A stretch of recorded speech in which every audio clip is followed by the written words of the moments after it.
بسم اللہ الرحمن الرحیم۔ السلام علیکم۔ میں ہمیشہ کی طرح صبح گھر سے نکل کر سگنل پر پہنچ گیا تھا۔ پڑھائی لکھائی کی عمر میں سگنل پر کھڑے ہو کر ہر رکنے والی گاڑی کے شیشے صاف کرتا اور بدلے میں مجھے کچھ نوٹ مل جاتے۔ حالات نے اس قدر مجبور کر دیا تھا کہ مجھے نہ چاہتے ہوئے بھی اپنی تعلیم کا سلسلہ چھوڑنا پڑا تھا۔ بڑی بہنوں کی شادی کی عمر نکلتی جا رہی تھی، اماں لوگوں کے گھروں میں کام کرتی رہتی تھیں، لیکن پھر بھی گزارا نہ ہونے کے برابر تھا۔ ایسے میں ایک دن میری قسمت کا پانسا پلٹا اور جیسے ہی میں ایک بڑی سی کالی گاڑی کو صاف کرنے کے لیے اس کے قریب گیا، شیشہ نیچے اتر گیا۔ میں گھبرا گیا اور التجا کرنے لگا، میڈم شیشہ صاف کروا لیجیے نا، مجھے پیسے کی ضرورت ہے۔ اندر بیٹھی عورت کوئی 30-35 سال کی حسین عورت تھی، جس نے ایک گہری نظر مجھ پر ڈالی اور کہنے لگی کہ اس عمر میں تم پڑھائی چھوڑ کر یہ کیا کر رہے ہو؟ میں نے اسے بتایا کہ حالات نے اس قدر مجبور کر دیا ہے کہ گھر چلانے کے لیے یہ کام کرنا پڑ رہا ہے۔ اس نے اشارے سے مجھے گاڑی میں بیٹھنے کا کہا تو میں چونک گیا۔ میں بہت ہی غریب تھا، میرے کپڑے تک پھٹے ہوئے تھے، میں اتنی بڑی گاڑی میں کیسے بیٹھ سکتا تھا؟ مجھے عجیب سا خوف محسوس ہوا، نہ جانے وہ عورت کیوں مجھے گاڑی میں بیٹھنے کا کہہ رہی تھی؟ کہیں اس کا ارادہ مجھے اغوا کرنے کا نہیں تھا؟ یہ سوچ کر میں ڈر گیا۔ میری عمر ویسے بھی 16 سال تھی اور میں نے سن رکھا تھا کہ اس عمر میں اکثر لڑکوں کو اغوا کر کے غلط کاموں میں لگایا جاتا ہے۔ میرے چہرے کی ہچکچاہٹ دیکھ کر وہ کہنے لگی، بیٹھو تو صحیح، میں تمہارے سارے مسائل کا حل نکال دوں گی اور تم دوبارہ سے پڑھائی بھی کرنے لگو گے۔ اس کی بات سن کر میں گاڑی میں بیٹھ گیا۔ اس نے ڈرائیور کو اشارہ کیا اور گاڑی چلنے لگی۔ سارا راستہ وہ خاموش بیٹھی تھی اور میرے دل میں عجیب سے خیال آ رہے تھے۔ پتہ نہیں میں نے اس کے ساتھ آ کر ٹھیک بھی کیا تھا یا نہیں، لیکن ساتھ ہی ساتھ میں یہ سوچ رہا تھا کہ کب تک میں سگنل پر گاڑیوں کو کپڑا مارتا رہوں گا۔ اتنی تو کمائی نہیں ہوتی تھی جتنے سگنل پر کھڑے ہونے کے لیے مجھے ایک مافیا کو پیسے دینے پڑتے تھے، کیونکہ شہر میں سگنل بھی فروخت کیے جاتے تھے اور ہم جیسے لوگ باقاعدہ ایک بڑی رقم دے کر ان سگنل پر کھڑے ہونے کی اجازت لیتے تھے۔ گاڑی ایک عالی شان سے بنگلے میں داخل ہوئی اور اس بنگلے کے اندر داخل ہوتے ہی میری آنکھیں حیرت سے پھیل گئیں۔ میں نے آج تک ایسا عظیم الشان بنگلہ نہیں دیکھا تھا، جسے دیکھ کر کسی راجا کے محل کا گمان ہو رہا تھا۔ ایک طرف بہت بڑا سا استبل بنا ہوا تھا، جہاں بہت ہی خوبصورت اور اعلیٰ نسل کے گھوڑے کھڑے ہوئے تھے۔ یہ استبل تو میرے گھر سے بھی کہیں زیادہ بڑا تھا۔ میں، میری ماں اور 4 بہنیں ایک چھوٹے سے کرائے کے کمرے میں رہتے تھے۔ بارشوں میں جس کی چھت بری طرح ٹپکتی تھی اور گرمی میں دھوپ بھی چھن چھن کر کمرے کے اندر ہی آتی تھی، میں چاروں طرف آنکھیں گھما رہا تھا۔ اس عورت نے مجھے اپنے سامنے بڑے جہازی سائز صوفے پہ بیٹھنے کا اشارہ کیا اور ایک ملازم سے کہہ کر میرے لیے ٹھنڈا شربت منگوایا۔ شربت کا گلاس آنے تک وہ خاموش بیٹھی میرا جائزہ لیتی رہی تھی۔ پھر اس نے مجھ سے طرح طرح کے سوال پوچھنے شروع کر دیے تھے۔ وہ جاننا چاہتی تھی کہ میں کون ہوں اور یہ کام کیوں کرتا ہوں۔ میں نے اسے بتایا کہ میرا نام سلمان ہے اور ابا کی وفات کے بعد مجبوراً مجھے کام ڈھونڈنا پڑا، لیکن تعلیم نہ ہونے کی وجہ سے کوئی کام نہیں مل سکا۔ میری آبادی کے ہی ایک لڑکے نے بتایا کہ اس طرح سگنل پر کھڑے ہو کر گاڑی والوں سے اچھے پیسے مل جاتے ہیں۔ کچھ دل والے تو اصل رقم سے کہیں زیادہ ہی دے کر جاتے ہیں۔ وہ عورت مسکرا کر کہنے لگی کہ تم جوان اور حسین ہو، یہ کام تمہیں زیب نہیں دیتا اور نہ ہی اس سے تمہارا گزارا ہو سکتا ہے۔ میں تمہیں اس سے بھی ایک بہت اچھا کام دوں گی جسے کرنے سے تم مالا مال ہو جاؤ گے۔ اس کی بات سن کر میں حیران رہ گیا۔ میرے پاس نہ ہی کوئی ہنر تھا، نہ ہی تعلیم، میں بھلا کیا کام کر سکتا تھا؟ مجھے تو یہ اندازہ بھی نہیں تھا کہ میں حسین ہوں۔ عرصہ ہو گیا تھا، آئینہ دیکھنے کی فرصت ہی نہیں ملی تھی۔ اس عورت نے کسی کو فون کر کے میرے لیے خوبصورت لباس منگوایا اور مجھے اپنے کمرے میں بھیج دیا اور کہا کہ اب اچھی طرح تیار ہو کر میرے سامنے آنا۔ میں جاننا چاہتا تھا کہ وہ مجھ سے کیا کام لینا چاہتی ہے، لیکن وہ صرف اتنی ہی بات کرتی تھی جتنی اس کی مرضی ہوتی۔ اس کے بعد وہ اس طرح خاموش ہو جاتی کہ میرے پوچھنے پر بھی کوئی جواب نہ دیتی۔ میں آئینے کے سامنے تیار ہو کر کھڑا ہوا تو واقعی حیران رہ گیا۔ مجھے معلوم تھا کہ میں اچھا دکھتا ہوں، لیکن اتنا تیار ہو کر اتنا خوبصورت لگوں گا یہ اندازہ نہیں تھا۔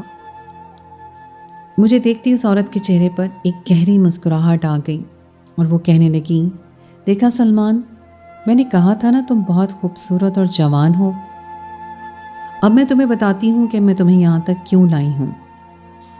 دراصل پہلی ہی نظر میں مجھے تم بہت اچھے لگے تھے۔ تم جیسے کم عمر اور خوبصورت لڑکے مجھے بہت پرکشش لگتے ہیں۔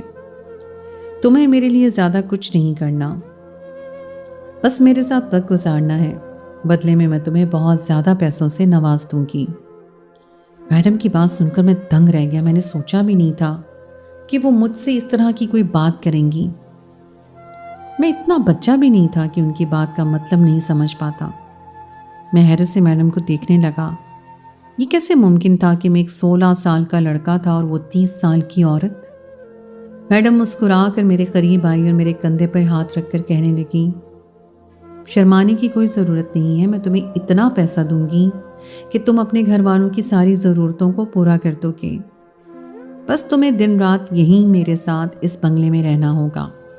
تمہیں کسی چیز کی کمی نہیں ہوگی۔ ایک طرف پیسہ تھا تو دوسری طرف ضرورت، لیکن درمیان میں جو تھا وہ ناجائز تھا۔ میں لاکھ قریب سے ہی، لیکن مجھے خدا کا بہت خوف تھا۔ میں جائز اور ناجائز کا فرق اچھی طرح جانتا تھا۔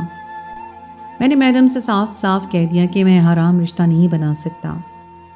میری بات سن کر میڈم حیران رہ گئی اور کہنے لگی، تم تو میری سوچ سے بھی زیادہ اچھے لڑکے ہو۔ مجھے بھلا کیا اعتراض ہو سکتا ہے؟ میں ابھی نکاح خواہ کو بلاتی ہوں، چلو ہم دونوں ابھی نکاح کر لیتے ہیں۔ میڈم نے مجھے سوچنے سمجھنے کا موقع ہی نہیں دیا تھا اور تھوڑی ہی دیر میں نکاح خواہ نے آ کر ہم دونوں کا نکاح پڑھا دیا تھا۔ صبح میں خالی ہاتھ ایک کپڑا لے کر گھر سے نکلا تھا اور شام تک میں اتنے بڑے بنگلے میں مالک کی حیثیت اختیار کر چکا تھا۔ میں خود اپنی قسمت پر حیران رہ گیا تھا، لیکن مجھے کیا معلوم تھا کہ میں بربادی کے راستے پر چل پڑا ہوں۔ نکاح کے بعد میڈم مجھے کمرے میں لے آئیں اور ایک کیپسول کے ساتھ دودھ کا گلاس دیتے ہوئے کہنے لگیں، یہ پی لو، آج کی رات صرف تمہاری اور میری ہے۔ تمہارے گھر والوں کو میں نے اپنے ڈرائیور کے ساتھ پیسے بھیج دیے ہیں اور انہیں اطلاع دے دی گئی ہے کہ تمہاری نوکری لگ گئی ہے۔ میڈم کا نام شائستہ تھا اور شائستہ کی بات سن کر میں حیران رہ گیا کہ میرے گھر والوں کو شادی کا بتانے کے بجائے نوکری کی اطلاع کیوں دی گئی ہے۔ میں چاہ کر بھی شائستہ سے کوئی سوال نہیں کر سکا کیونکہ اب میں اس کا غلام ہو چکا تھا۔ تھوڑی دیر میں مجھے شدید گرمی کا احساس ہوا اور میرے جسم سے پسینہ نکلنے لگا۔ کمرے میں اے سی فل چل رہا تھا، لیکن پھر بھی مجھے بہت زیادہ گرمی لگ رہی تھی۔ شائستہ باتھ روم سے باہر آئی تو وہ ایک مختصر سے لباس میں تھی اور میری قربت کی مطمئنی تھی۔ بہت دیر تک میں شائستہ کو مطمئن کرنے کی کوشش کرتا رہا، لیکن وہ کسی طرح بھی مطمئن نہ ہو سکی۔ وہ میرے ساتھ ایسے پیش آ رہی تھی جیسے میں کوئی انسان نہیں بلکہ روئی کا بنا ہوا ہوں۔ وہ میرے آگے بہت طاقتور تھی کیونکہ بھوک نے تو میرے جسم کی ساری طاقت ہی ختم کر دی تھی۔ دیکھتے ہی دیکھتے اس نے میرے سارے وجود پر اپنے ناخنوں کے نشان چھوڑ دیے تھے اور میں تکلیف میں آ گیا تھا، لیکن اس پر تو جیسے کوئی جنون سوار تھا۔ وہ جو کچھ مجھ سے حاصل کرنا چاہتی تھی شاید وہ اس میں ناکام رہی تھی، اور اسی بات کا غصہ اسے چڑھا ہوا تھا اور وہ غصہ میرے وجود پر نکال رہی تھی۔ میں دن میں ایک وقت کا کھانا کھانے والا 16 سال کا نوجوان اتنی جوان عورت کی خواہش کیسے پوری کر سکتا تھا، جس کی خواہش شاید دوسری عورتوں سے کہیں زیادہ تھی۔ آدھی رات تک وہ میرے ساتھ زبردستی کرتی رہی، لیکن جب اسے لگا کہ میں اسے کچھ نہیں دے سکوں گا تو وہ مجھے چھوڑ کر پیچھے ہٹ گئی اور ایک کے پیچھے ایک سگریٹ کے کش لگانے لگی۔ اس کے اندر کی بے چینی اور اضطراب اس کے چہرے پر صاف دکھائی دے رہا تھا، اور وہ سارے کمرے میں یہاں سے وہاں ٹہل رہی تھی۔ کافی دیر سگریٹ کے کش لگانے کے بعد جب وہ میرے قریب آئی تو میں نے اس کے آگے ہاتھ جوڑ دیا اور رحم کی بھیک مانگنے لگا۔ میری حالت بہت زیادہ خراب ہو چکی تھی اور میں ایک دفعہ پھر اس کے جنون کا نشانہ نہیں بننا چاہتا تھا، لیکن اس نے میری ایک بات نہ سنی اور ایک اور کیپسول نکال کر زبردستی میرے منہ میں ڈال دیا اور مجھے نگلنے پر مجبور کر دیا۔ اب کی بار میری حالت بہت زیادہ خراب ہو گئی تھی، میں اس کی درندگی کا شکار بن گیا تھا۔ صبح کے وقت ہی جا کر شائستہ کو کچھ سکون حاصل ہوا تو وہ میرے برابر میں ہی سو گئی، لیکن نیند میری آنکھوں سے کہیں زیادہ دور جا چکی تھی۔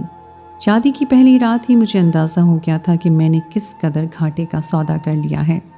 اب مجھے سمجھ آ گیا تھا کہ شائستہ نے کیوں میری کم عمری اور جوانی دیکھ کر مجھ سے شادی کی ہے۔ وہ جس چیز کی طلبگار تھی اسے لگا تھا کہ میں اسے وہ دے سکتا ہوں، لیکن میری غریبی اور کمزوری نے مجھے ناکام بنا دیا۔ میرا سارا وجود ٹوٹ رہا تھا اور مجھے اپنا گھر، اماں اور بہنیں یاد آ رہی تھیں۔ اور پھر پتہ نہیں کب مجھے نیند لگی اور جب میری آنکھ کھلی تو شائستہ کمرے میں موجود نہیں تھی۔ میں نے منہ ہاتھ دھویا، بھوک کا احساس غالب آ گیا تھا۔ کمزور تو میں پہلے ہی تھا۔ شائستہ کی خواہش نے مجھے مزید تکلیف میں مبتلا کر دیا تھا۔ میں بہت مشکل سے چلتا ہوا کمرے سے باہر نکل آیا تھا۔ مجھ سے مزید بھوک برداشت نہیں ہو رہی تھی۔ اس بڑے سے بنگلے میں کافی سارے کمرے تھے اور ایک کمرے کے آگے سے گزرتے ہوئے مجھے عجیب سی آوازیں سنائی دیں۔ اس سے پہلے کہ میں دروازے کا لاک گھما کر اندر داخل ہوتا، پیچھے سے شائستہ کی گرجدار آواز سنائی دی۔ وہ بہت غصے میں کہہ رہی تھی کہ تم یہاں کیا کر رہے ہو؟ تمہارا ناشتہ کمرے میں پہنچا دیا گیا ہے، بلا ضرورت اپنے کمرے سے نکلنے کی ضرورت نہیں۔ شائستہ کے انداز پر میں خوف زدہ ہو گیا اور الٹے قدموں اپنے کمرے میں لوٹ آیا۔ نہ جانے اس کمرے میں ایسا کیا تھا جو وہ مجھے اندر جانے سے روک رہی تھی۔ شائستہ میرے ساتھ بیڈ پر بیٹھ کر ناشتہ کرنے لگی۔ اس کا انداز ایک دفعہ پھر بدل گیا۔ وہ بہت محبت پاش نگاہوں سے مجھے دیکھتے ہوئے کہہ رہی تھی کہ اچھی طرح کھانا کھاؤ تاکہ تمہارے اندر بھی کچھ طاقت آئے اور تم ہمارے رشتے کو نبھا سکو۔ شائستہ نے ناشتے میں مجھے ہر طرح کی طاقت والی چیزیں پیش کر دی تھیں۔ میں نے زندگی میں کبھی اتنا بہترین ناشتہ نہیں کیا تھا، لیکن آج مجھے اس کھانے میں لذت محسوس نہیں ہو رہی تھی، بلکہ آنے والے وقت کے بارے میں سوچ کر مجھے خوف آ رہا تھا۔ ناشتے کے بعد شائستہ نے سختی سے مجھے ہدایت کی کہ میں کمرے سے باہر نہ نکلوں، اور وہ خود تیار ہو کر کمرے سے چلی گئی۔ اس بڑے سے آرام دہ کمرے میں مجھے بالکل بھی آرام نہیں آ رہا تھا۔ میں بے چینی سے یہاں وہاں ٹہل رہا تھا اور بھاگنے کا ارادہ کر رہا تھا۔ اس سے پہلے کہ میں کوئی منصوبہ تیار کرتا، ایک ملازم میرے پاس فون لے کر آیا اور کہنے لگا کہ آپ کے گھر سے فون ہے۔ یہ سن کر میں چونک گیا اور فوراً ہی فون اپنے کان سے لگایا۔ دوسری طرف میری ماں کی خوشی سے بھری ہوئی آواز سنائی دی۔ وہ کہہ رہی تھیں کہ اگر تیری دبئی میں نوکری لگی گئی تھی تو مجھے بتا کر جاتا، ایسے بغیر ملے ہی اچانک چلا گیا۔ تیری بھیجی ہوئی رقم ہمیں مل گئی ہے۔ میں تیری بہنوں کی شادی کی تیاری شروع کر رہی ہوں۔ اب تو اتنی جلدی واپس نہ آنا، اپنی چاروں بہنوں کی شادیاں نپٹا دے اور پھر جب ہمارا گھر ہوگا تبھی لوٹ کر واپس آنا۔ اماں آگے اور بھی بہت کچھ کہہ رہی تھی جو مجھے سنائی نہیں دے رہا تھا۔ ملازم اب بھی میرے سامنے چوکنا کھڑا تھا۔ شاید شائستہ کے کہنے پر ہی اس نے مجھے فون ملا کر دیا تھا اور اماں کو یہ بتایا گیا تھا کہ میں نوکری کے لیے دبئی چلا گیا ہوں۔ تھوڑی دیر بعد اماں نے فون بند کر دیا، لیکن ساتھ ہی میرے دماغ بھی پوری طرح بند ہو گیا۔ میں تو یہاں سے بھاگنے کی تیاری کر رہا تھا، لیکن میری اماں پیسوں کو لے کر جس قدر خوش تھیں اور مستقبل کے منصوبے بنا رہی تھی، میں ان کے ارمانوں پر پانی نہیں پھیرنا چاہتا تھا۔ میں نے ملازم کو فون واپس کر دیا اور خود تھکے ہارے انداز میں بستر پر بیٹھ گیا۔ اچھے کپڑے، بڑا سا کمرہ، بہترین کھانا، سب کچھ ہی تو مجھے مل رہا تھا جو کبھی میرا خواب ہوا کرتا تھا، لیکن بدلے میں رات بھر جس طرح شائستہ کو مجھے جھیلنا تھا وہی میرے لیے ناقابل برداشت تھا۔ آنے والی کئی راتیں شائستہ کی بربریت کی نظر ہو گئیں۔ میرے جسم سے جان پوری طرح نکل چکی تھی۔ وہ نہ جانے مجھے کون کون سی دوائی کھلانے لگی۔ جس طرح اس کا دل چاہتا وہ اس طرح مجھے رات بھر اپنی ہوس کا نشانہ بناتی اور سارا دن نہ جانے کہاں غائب رہتی۔ میں کمرے میں رہ رہ کر تنگ آ چکا تھا۔ کئی دفعہ میں نے شائستہ سے کہا کہ میں اس چار دیواری سے باہر نکلنا چاہتا ہوں، لیکن وہ مجھے ہمیشہ مسکرا کر کہتی کہ وہ میری خوبصورتی کو دنیا کی نظر سے بچانا چاہتی ہے۔ وہ جب بھی کمرے سے باہر جاتی ہمیشہ دروازہ باہر سے لاک کر کے جاتی، اسی لیے میں کمرے میں بند رہنے پر مجبور ہو جاتا۔ لیکن ایک دن وہ غلطی سے دروازہ بند کرنا بھول گئی۔ بھاگنے کا ارادہ تو میں ترک کر چکا تھا، لیکن کھلی فضا میں سانس ضرور لینا چاہتا تھا۔ شائستہ پتہ نہیں کہاں تھی، میں دبے قدموں کمرے سے نکل کر کھلی فضا میں چلا آیا۔ گھر میں کام کرنے والے نوکر بھی مجھے کہیں نظر نہیں آئے تھے۔ شاید ان سب کو معلوم تھا کہ میں کمرے میں بند ہوتا ہوں، اسی لیے کسی کی بھی توجہ میری طرف تھی ہی نہیں۔ چلتے چلتے میں استبل کے قریب آ گیا تھا۔ سبھی اعلیٰ اور نسلی گھوڑے وہاں پر موجود تھے اور انہیں دیکھ کر میں سوچ رہا تھا کہ مجھ سے زیادہ اچھی اور شاہانہ زندگی تو یہ گزار رہے ہیں۔ میں نے زندگی میں پہلی دفعہ اتنے خوبصورت گھوڑے دیکھے تھے، وہ سب کے سب عربی گھوڑے معلوم ہو رہے تھے۔ میں بلا ارادہ ہی استبل میں داخل ہوا، لیکن اندر کے منظر نے مجھے ہلا کر رکھ دیا۔ مجھے اپنی آنکھوں پر یقین نہیں آیا تھا۔ میری بیوی شائستہ یہاں اس حالت میں ہوگی، میں سوچ بھی نہیں سکتا تھا۔ وہ ایک عربی گھوڑے کے ساتھ ایک کے کونے میں اس قدر مصروف تھی کہ اسے میری موجودگی کا احساس تک نہیں ہوا تھا۔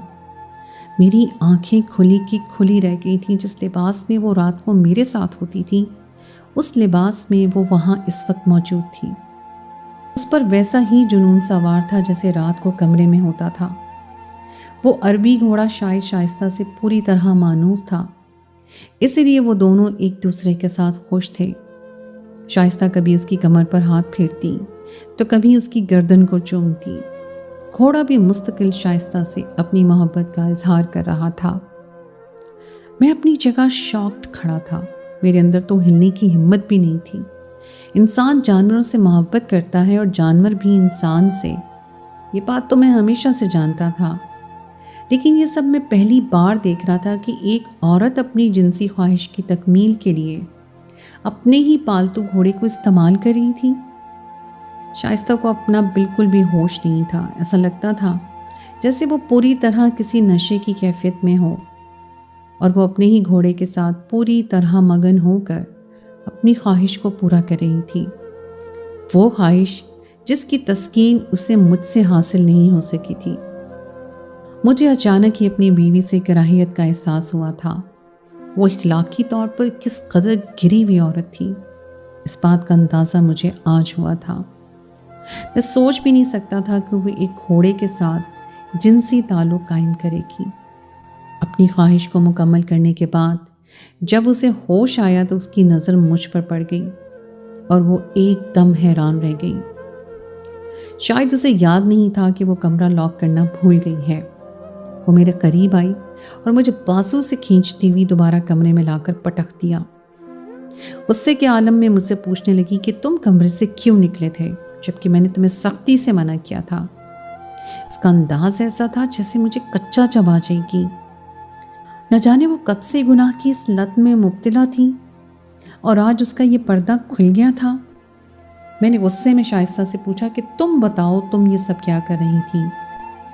تم تو اتنی پڑھی لکھی اور امیر عورت ہو، تمہیں اتنی بھی سمجھ نہیں کہ جو تم کر رہی ہو وہ کس قدر گھٹیا اور غلیظ کام ہے؟